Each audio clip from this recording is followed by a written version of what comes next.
Hello and welcome to Channel Sports this morning. It's great to have you join us again. I am Tayo Salam.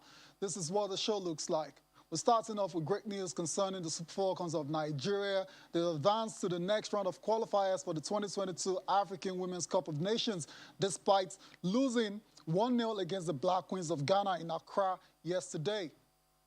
Also on the show, still on football, Rivers United and Bayelsa United suffer second leg defeats to crash out of the CAF Champions League and the Confederation Cup.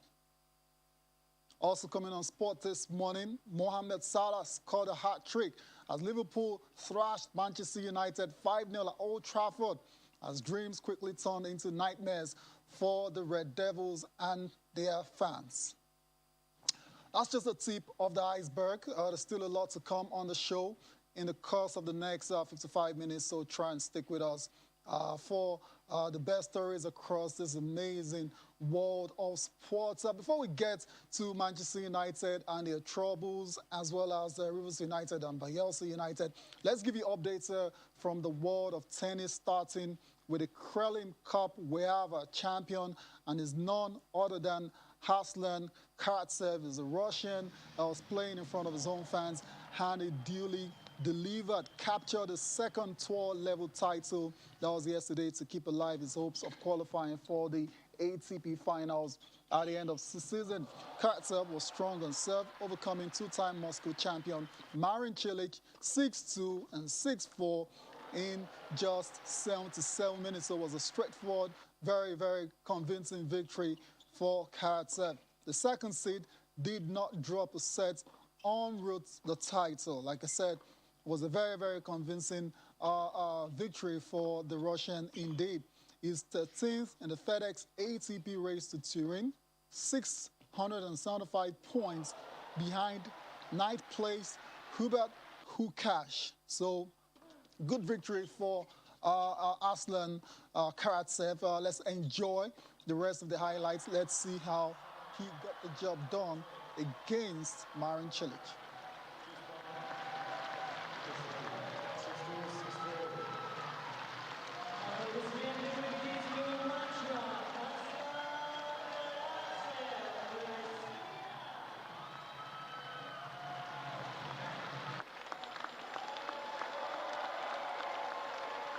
Давайте еще раз поприветствуем победителя 31-го международного теннисного турнира ВТБ Кремля Aslan Karatsev. Congratulations to Aslan Karatsev winning his second ATP title. That victory also keeps his hopes alive of qualifying for the end of season ATP finals. Still talking tennis this time around. Let's go to Antwerp in Belgium, where we have another winner. This time around, it was Jannik Sinner. It was a battle between the top two seeds of the competition. Jannik Sinner taking on Diego Schwartzman, but at the end of it all, it was Sinner prevailing 6-2, 6-2 to win the European Open. It's his fifth ATP Tour title, and Sinner played some of his best tennis towards the end of this tournament, dropping just 8 total games against Lloyd Harris and Diego Schwartzman in the semifinals and the final. Did not lose a set and root the title as well too,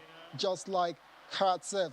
And like I said, he's the top seed and he lived up to expectation.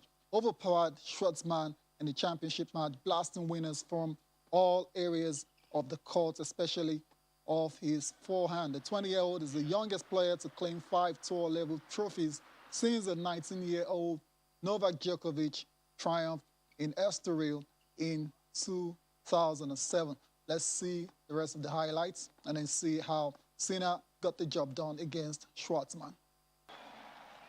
Congratulations to Jannik Sinner, one of the best players on the ATP tour, doing great things and winning his 5th ATP Tour title in Antwerp, Belgium. Let's move on from tennis now. Let's quickly go to the world of Formula One and tell you all about the United States Grand Prix. It went down late last night yesterday, where it was another captivating duel between title rivals Lewis Hamilton and Max Verstappen. But at the end of it all, it was the Dutchman that held up a late charge from Hamilton to take a big win in the United States Grand Prix and increase his World Championship lead to 12 points with 5 races to go. Like I said, it was another captivating duel between the two title rivals that went all the way down to the wire, to the 56th and the final lap.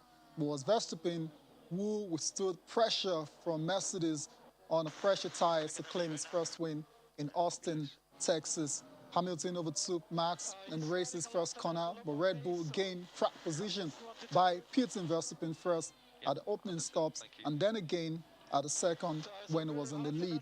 After it all, and when it was all said and done, it was Max Verstappen winning this race and Lewis Hamilton having to settle for second. It's very exciting times indeed for Formula One. It's been a long time we saw a competitive season in F1. The last time was when Nico Rosberg was teammates with Lewis Hamilton. Since then, Hamilton has been reigning supreme all along until Red Bull and Max Verstappen decided to do something about it this season.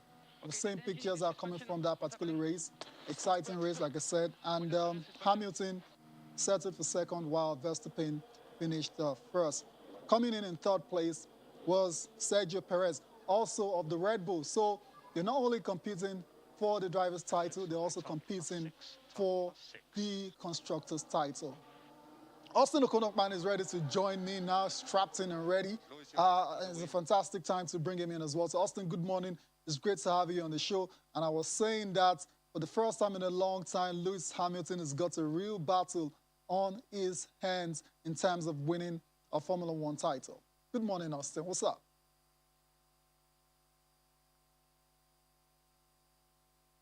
I love the fact that you mentioned that Nico Rosberg did it at a time when Sebastian Vettel was ruling Formula One. He stopped that dominance, and then right away, he left. Max Verstappen, I remember we both talked about him when he was just coming up, you know, right at the Lagos studio. Fast forward about 3 years, he's competing for the title. That's phenomenal. And he's beginning to let Red Bull know that they can actually race again. He's making the car look so good. And also pushing Sergio Perez to also, you know, up the game. So it's beautiful. This title will go down the wire, I tell you, because if you check out the way he fended off Lewis Hamilton, that's some good driving tire, because Lewis Hamilton was on a fresher and faster tire, but he held on and he was calm with it. That's some quality drive by Max Verstappen. I like what you just said, the word calm with it, because typically or usually when you have a driver like Lewis right behind you and knowing he's very close, I mean, you can easily lose control of your car or, you know, do something crazy. But that wasn't the case for Verstappen. Drove under real pressure, handled it like a big dog, even though he's still a very young driver, and held on for the win eventually. And like I said, he's now got 12 points ahead of Lewis Hamilton with 5 races to go. Austin, I'm going to come back to you shortly, but before then, let's get the post-race thoughts of the top 3 drivers, Verstappen, Sergio Perez, and Lewis Hamilton. There you go. Incredible scenes are coming from Austin, Texas, the venue for the United States Grand Prix, where it was Max Verstappen winning that particular race, his very first in his career for that particular Grand Prix. And as a result, now has a 12-point lead over Lewis Hamilton. Austin, I'm going to put you on the spot and ask you, with 5 races to go, do you think this is it? This is the end of the dominance of Lewis Hamilton? Verstappen will take the title off him when the season is over. You shouldn't do this to me with 5 races to go. Maybe with 3 you could ask me this sort of question. I know. I think it's about the 8th win for Verstappen this season. Tells you it means business. He's ready to push Lewis Hamilton all the way. And it's a young world, you know, with the way he's racing. But Lewis Hamilton is a tested driver, is a trusted champ, and he can just, you know, do his magic when you least expect. But I love the fact that he's being pushed all the way. As we said earlier, we love the way Verstappen also, you know, maintained some composure, you know, and then controlled the pressure from Lewis Hamilton and went on to win the Austin Grand Prix. I think it will go down the wire, Tayo. When it's 3 more races to go, bring it on, and I'm going to give you an answer. Fair enough. I'll let you off the hook because I totally agree. You can't not count out or rule out Lewis Hamilton at this stage of the season. 5 races is a lot of points still to grab. All right, so that's it for Formula One for now. Let's move on with the show. Let's go to the NBA and give you the updates, games that were played last night and this morning. And finally, the LA Lakers got their first victory. Ime Udoka as well, too, as a coach of Boston Celtics, got his first victory as well. So I'm going to run through these results before we do an analysis of some of the important games. Starting with the Nets against the Charlotte Hornets. It ended 111 to 95 in favor of Charlotte. Kevin Durant scored 38 points in that game, but it wasn't enough to get a victory for Brooklyn. Elsewhere, there was the Knicks losing against the Orlando Magic 110 to 104. The Boston Celtics, like I said, defeated the Houston Rockets 107 to 97. First win for Ime Udoka as head coach. The 76ers, another victory for them, this time over the OKC Thunder 115 to 103.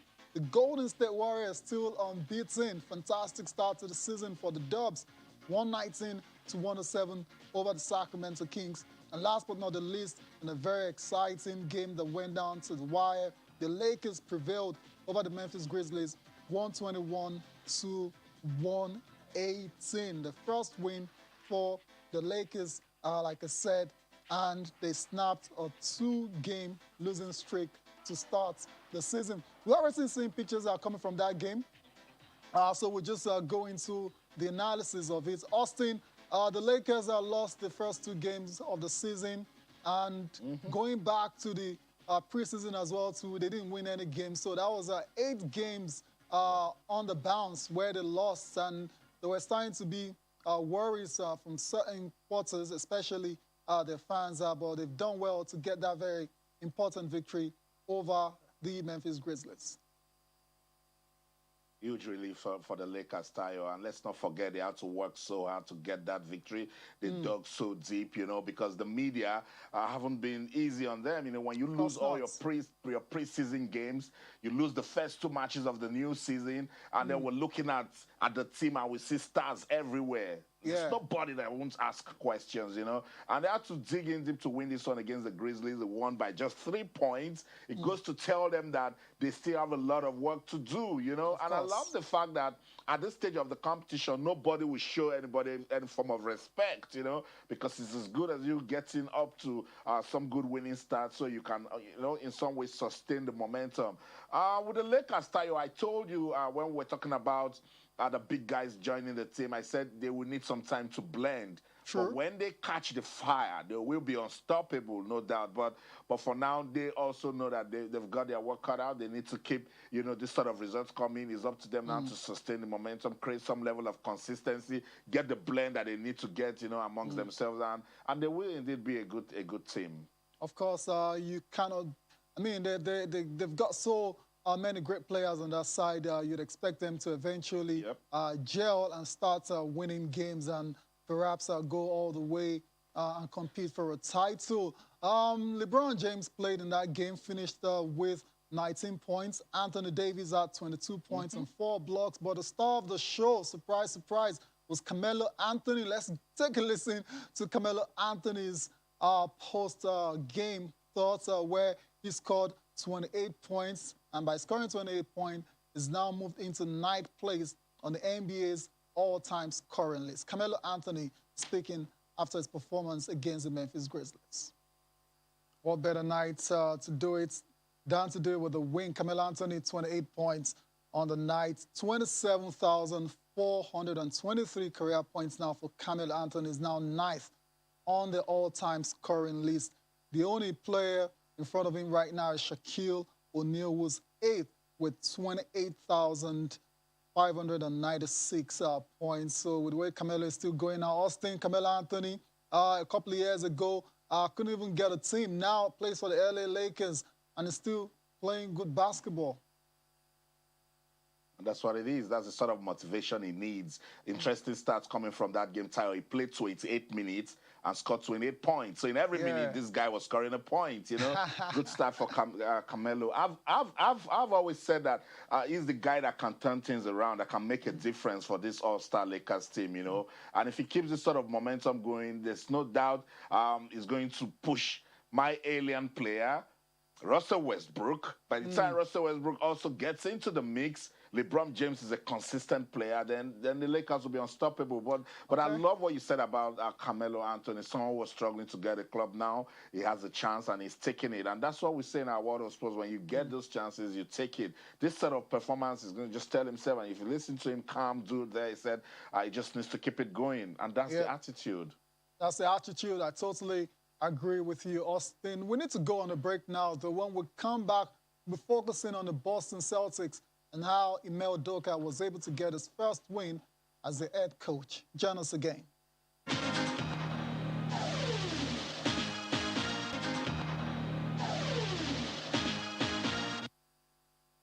You're welcome back to Channel Sport this morning. We're still talking about the NBA. Let's tell you about the Boston Celtics now and how Ime Udoka was able to get his first victory as their head coach. They were in action against the Houston Rockets and ended 107-97 in favor of Boston.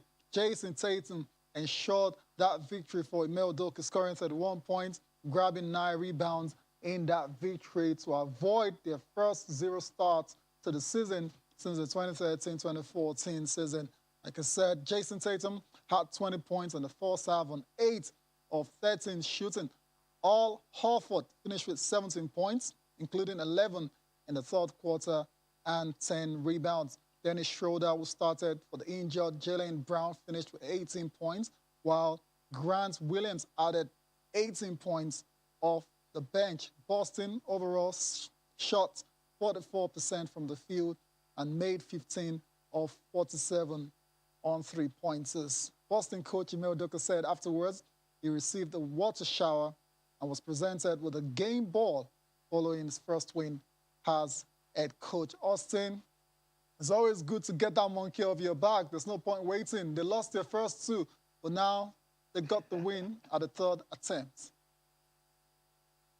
I know, and that's some good pressure off his back also, because you don't want to make it 3 games and 3 losses. It will be very difficult. But shout out to Jason. He stepped up, career high 31 points. And I've said it before that this is the sort of games that you go back, you take a look, and then you find ways to keep it going, particularly in terms of improving. But shout out to Ime Udoka. Tayo, at preseason, he was always talking about switching things up defensively. So if you take a look at what happened in that game, he tried to protect his big man in the perimeter and turn things around. And so that was why they were able to play good defense and go on to secure that win. So shout out to Ime Udoka. We know why we love him. He's Nigerian, whether he likes it or not. And we know that with this sort of win, it will propel him to do more. I just hope that the team will get better with this win, because if you take a look at the stats that came out of that one, you could tell that the players are now ready to play, and this is the sort of results that can go all the way. I'm talking about how he switched it around defensively. He eased off the strategy by having Rob Williams hang back defensively far more often than the first 2 nights. You see, so he learned from his mistakes, Tayo. Yep. He went back, took a look at it, and then corrected it, and here they go. They've gotten their first win. We just want to wish Ime Udoka and the Celtics all the best. We hope that they continue to win in the NBA. Indeed, it's very easy to forget that this is actually his first head coaching job, even though it's very highly rated by a lot of basketball watchers out there. It's still his first season as a head coach, so obviously has a lot to still learn when it comes to coaching basketball. Let's take a listen to the post-game thoughts now of Ime Udoka following his first victory as a coach of the Boston Celtics. Ime Udoka obviously excited and delighted to get his first win as a coach of the Boston Celtics. We're still talking basketball, but this time around, let's take a look at our top performers before we give you updates concerning Kyrie Irving and the Brooklyn Nets. Let's start with Ja Morant. Ja Morant scored 40 points against the LA Lakers, but it wasn't enough because they lost that game eventually. 40 points, 3 rebounds, and 10 assists for Ja Morant, but it wasn't enough. But it doesn't take anything away from his top performance on the night. JALEN Green as well, too, ended up on the losing side, scored 30 points, grabbed 4 rebounds, and dished out 3 assists against the Boston Celtics. It wasn't enough. Again, ended up on the losing side. Talking about one of the few guys that ended up winning, Jason Tatum, 31 points, 7 rebounds, and 2 assists for the Boston Celtics in the win over Houston. Another guy on the losing side is Julius Randle, 30 points, 16 rebounds, and 3 assists for the New York Knicks in their own loss against the Orlando Magic. Kevin Durant also scored 38 points, grabbed 5 rebounds, dished out 3 assists for the Nets. They lost against the Charlotte Hornets.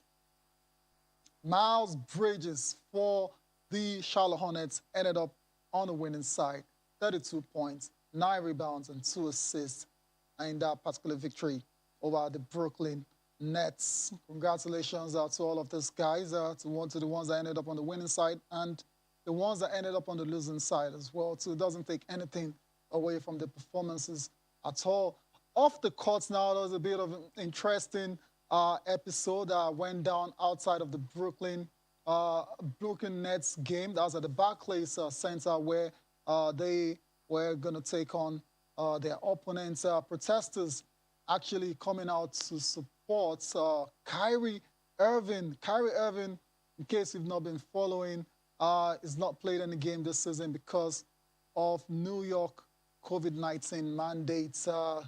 He's supposed to get at least a shot to play in the NBA, to play home games in the NBA. That's in New York, but because he hasn't gotten that jab, he's not allowed to play. And protesters came up yesterday pretty much with placards trying to tell the authorities that they stand with Kyrie and that he needs to play. A large crowd, as you can see the pictures, outside of the Barclays Center in support of Kyrie Irving before the Brooklyn Nets played their first home game of the NBA season in New York City. The group mostly chanted and held signs in support of Irving, but some protesters scaled barricades and pushed towards the doors of the arena, chanting, "Let Kyrie play," even though the NBA star has chosen not to get vaccinated against COVID-19. Security had to lock down the Barclays Center at one point, which prevented some fans from entering, but the game against Charlotte began on time, 4 p.m. New York time. The NBA does not require players to be vaccinated, but Kyrie is not eligible to play in home games because of coronavirus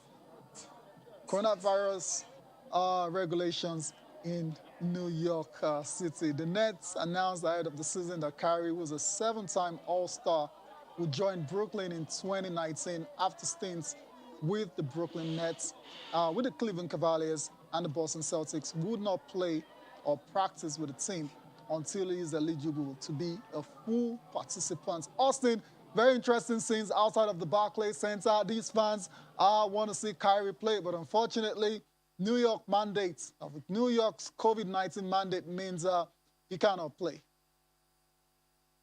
Tayo, they kept chanting, "Let Kyrie play. Let Kyrie play." You know, and some of them held signs that says, "We stand with Kyrie." I knew it was going to get to this. Some group even forced their way through the barriers, and you know that made security officials to shut the main entrance. But this is very tricky, and I really hope that Kyrie Irving can come out to speak to these guys, let them understand that.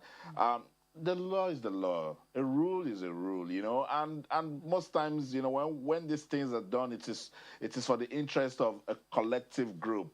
They're trying to protect people. Kyrie has said, "Look, I'm not doing this for any political stance. I just don't want to take the vaccine." And we discussed this the other day on the show. You could tell that it's hurting his teammates also. Kevin Durant was trying to, hold back his opinion about it, but. Tayo, this process will continue. I know that for sure. It will continue until we get out of this Kyrie Irving issue.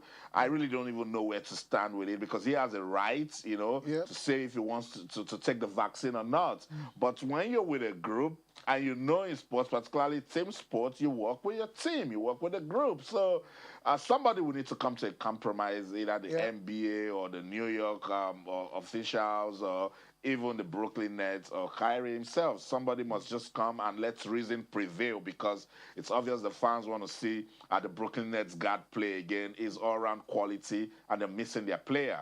They're missing the player. Indeed, Brooklyn Nets are losing at home. The very first home game of the season, they lost to the Charlotte Hornets. And afterwards, they asked Kevin Durant if the continued absence of Kyrie is going to affect the team, especially when push comes to shove in very difficult games. And Durant's answer was, we have enough to win. And but they couldn't just do it against the Charlotte Hornets. Hopefully, this situation can be resolved on time, and we get to see Kyrie, who's one of the best players in the NBA, 7-time All-Star. That's no mean feat. Play the game of basketball again. So that's it for, indeed. So that's it for the NBA. Austin, let's get on with the show and come back to Nigeria and talk about the handball Premier League games that were decided over the weekend. Match day 4, starting with the men's category. Remo Strikers lost by a single point against the Defenders, 21-22. Very close game indeed there. In all the matchups, Kano Pillars defeated Lagos Seasiders 23-20. Let's go on to the women's category now, where Confluence Queens lost against the Adorable Angels 30-37. Cato Queens 23-30. They lost against the Defender Babes. Seasider Babes 18, Safety Babes 15. Good win for the Seasider Babes. The match day 5 fixtures for the men. Confluence Stars will take on Plateau Vipers. Safety Shooters will take on Tudge Marines Academy. Cato Stars versus Lagos Seasiders. Police Machine versus the Defenders. And Niger United versus Remo Strikers. While for the women, it's going to be Edo Dynamos versus Cato Queens. And Adorable Angels versus Plateau Peak Ox. So that's it. Updates are coming from the Nigeria Handball Premier League. Let's go over to football now, Austin, quickly. One word on the Handball Premier League before we move on. Beautiful. I love what's going on match day 4. It was a tale of goalkeepers stepping up, particularly in that game between Kano Pillars and Lagos Seasiders. Bature, former goalkeeper Tayo of Lagos Seasiders, was the man that actually stopped his team, his former team, from going on to beat his present team, Kano Pillars. I also love the fact that Adorable Angels, they are showing that they didn't win the game. They didn't win the league by fluke last season. But they have a big task today when they go against former champions, Plateau Peacock. So that will give us some interesting points to talk about. Indeed, interesting points coming from the Handball Premier League. We have all of the updates for you. Just stick with us in sports this morning.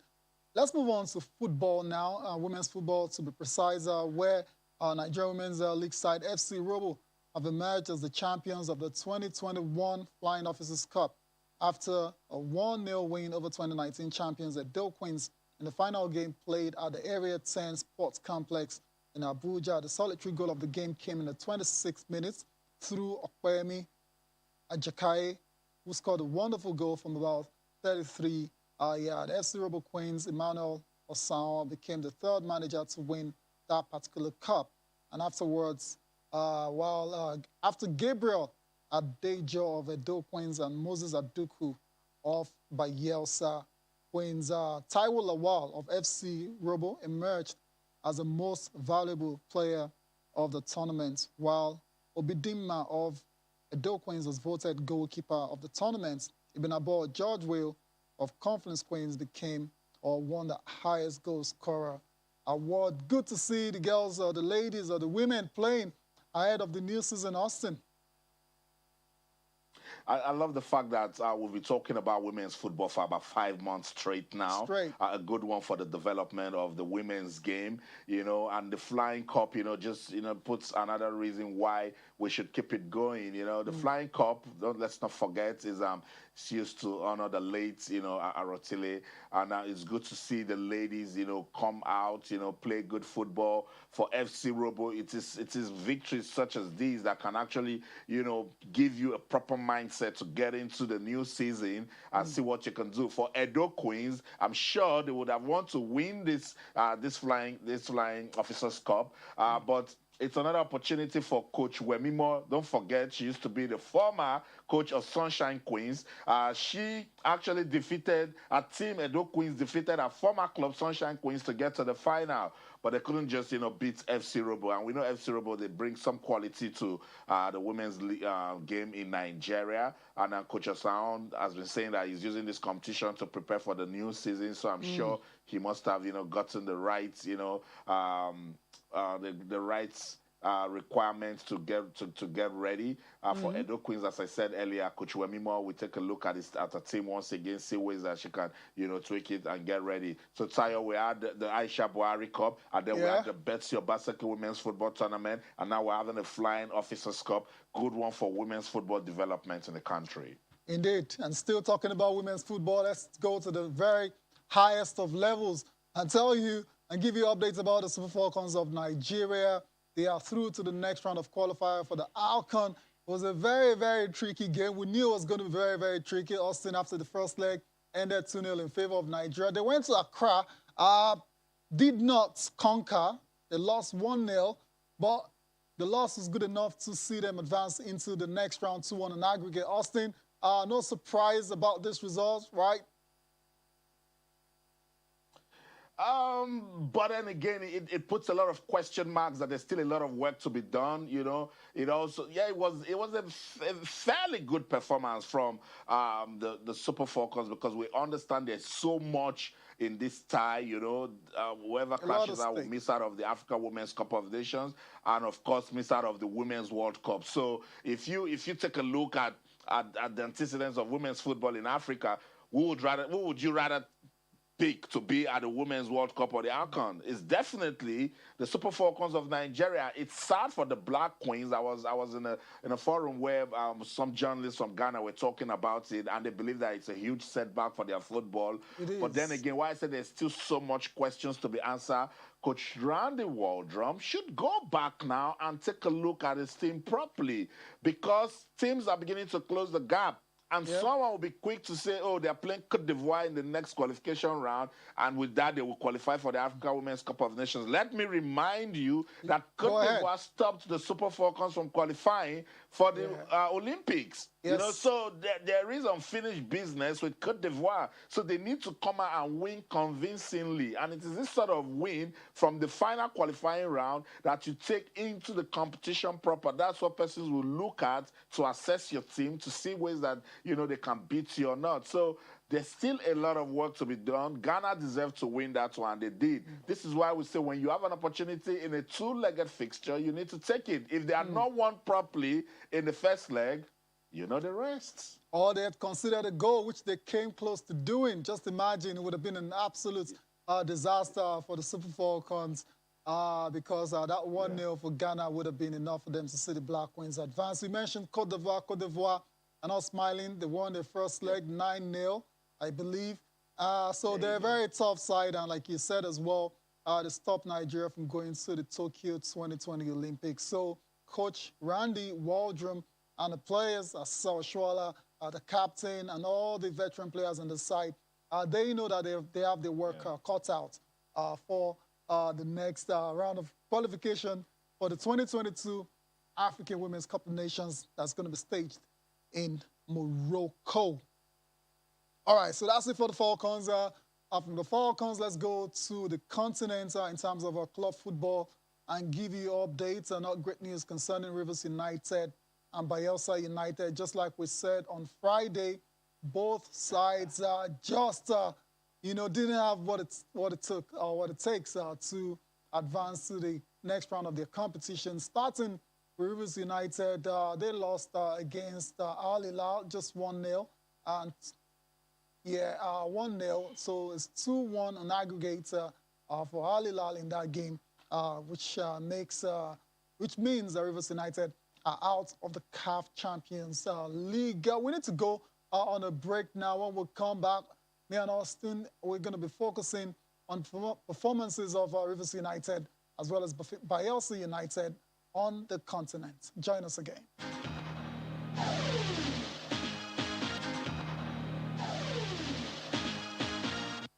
Welcome back to Channel Sport this morning. Austin, let's get your reaction on Rivers United out of the CAF Champions League.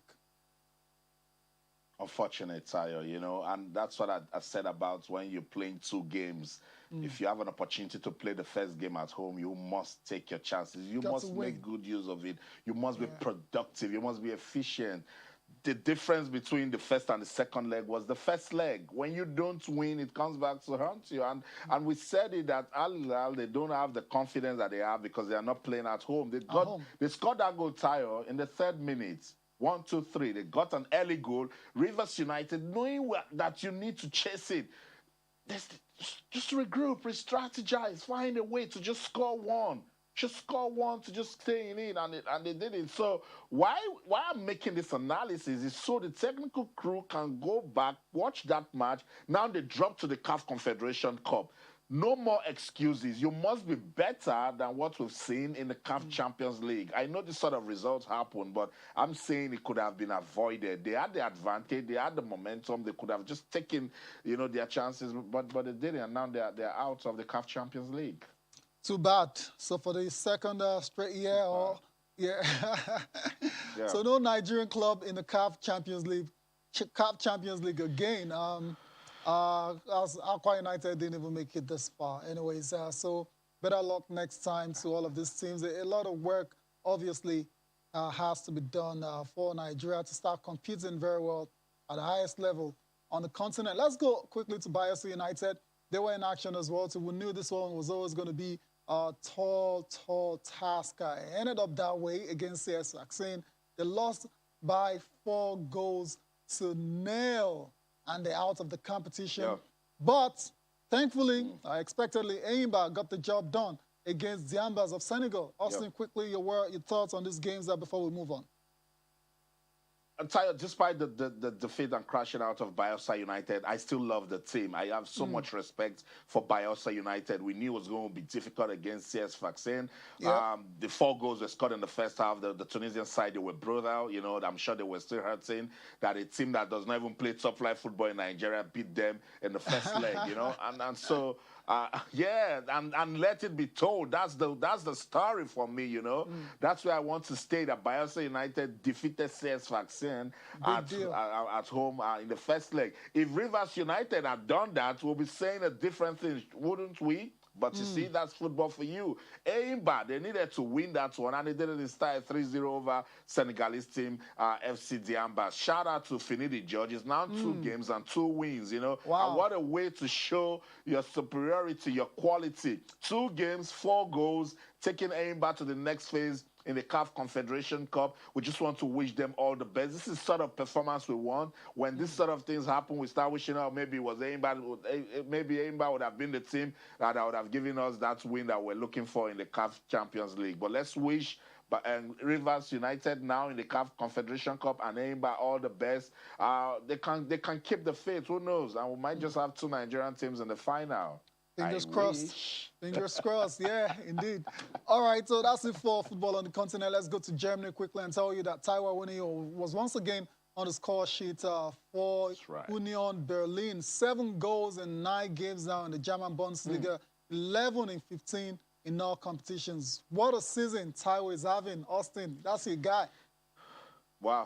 Wow, Tayo, you know, bang, bang, bang. He's just banging in the goals. And this is what I talk about. When you catch that feeling, don't lose it. That's what Taiwo Awoniyi is doing. That's what Victor Osimhen is also doing. But we know this guy's story, Tayo. He's been through all sorts. But he's still pushing. He's still going. And this might just be the season where we'll finally give him the respect that he deserves. Because he's a top player, you know, through and through. And when you look at the sort of team he's playing for, it's FC Union Berlin, Tayo. You know, you don't play for this sort of team and then everyone is talking about you every week. That's top quality right there from Taiwo Awoniyi. 7 goals, and I just hope that he will sustain the momentum, keep it going. It's good for his career. It's good for the Super Eagles of Nigeria. At a time where we're trying to get some consistency in the team, we need players to be consistent at their club level, and Taiwo Awoniyi is champion at the bids. Indeed. Congratulations, Taiwo Awoniyi. 7 goals and counting. 7 goals and counting in the German Bundesliga. Let's leave the Bundesliga and go to the English Premier League and talk about Super Sunday, the big match of the weekend ended up being an anticlimax because Liverpool totally wiped Manchester United, wiped them with a floor, and dreams quickly became nightmares at Old Trafford. 5-0 is how it ended. Mo Salah scoring a hat-trick in that particular game. The coach, Ole Gunnar Solskjaer, is under pressure, definitely after that result. And this is what he has to say, or what he had to say following that embarrassing loss to their greatest rivals. Incredible scoreline at Old Trafford. Manchester United 0, Liverpool 5. Austin, worrying times for Manchester United and their fans, obviously. What is going on now under Ole Gunnar Solskjaer? But for whatever reason, he still believes he's the man to take this team forward. Your thoughts? It's tough, you know. Just listening to him, you could tell he's deflated, you know. He was left shell-shocked with that result at Old Trafford. In fact, he has described it as his darkest day at Old Trafford. You know, what a story. Early goals from Naby Keita and Diogo Jota for Liverpool, and then Mo Salah, who is arguably the best player in the world right now, you know, getting another hat-trick, you know. Liverpool's best result at Old Trafford.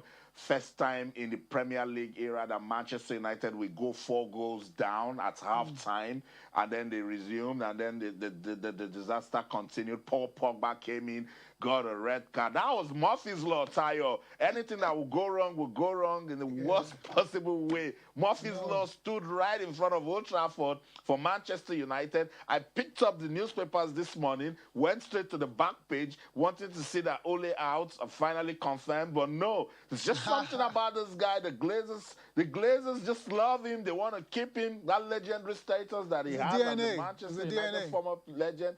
I don't understand, because we saw this coming. If you watch the game against Atalanta, they opened up the spaces. Atalanta capitalized. Football just happened, and they went on to win 3-2. The same errors, the same mistakes, the same problems resurrected again against Liverpool. At this point, they need to make a decision. It's either Ole Gunnar Solskjaer sit down, you know, talk to his team, find a way to come out of this. Otherwise, any team that meets Manchester United now will be motivated to beat them. Indeed. Indeed, Austin, that's where we're going to leave it for now, because there's still going to be reactions coming on the back of that disaster class from Manchester United against their biggest rivals at Old Trafford yesterday. Austin, many thanks for joining us again. Of course, looking forward to having you again before the week is over. Thank you so much, Tayo. It's always a delight doing this with you. Thank you. Indeed, cheers. All right, that's it for the show as well, too. Thank you all for watching. Enjoy the rest of your day. I am Tayo Salam.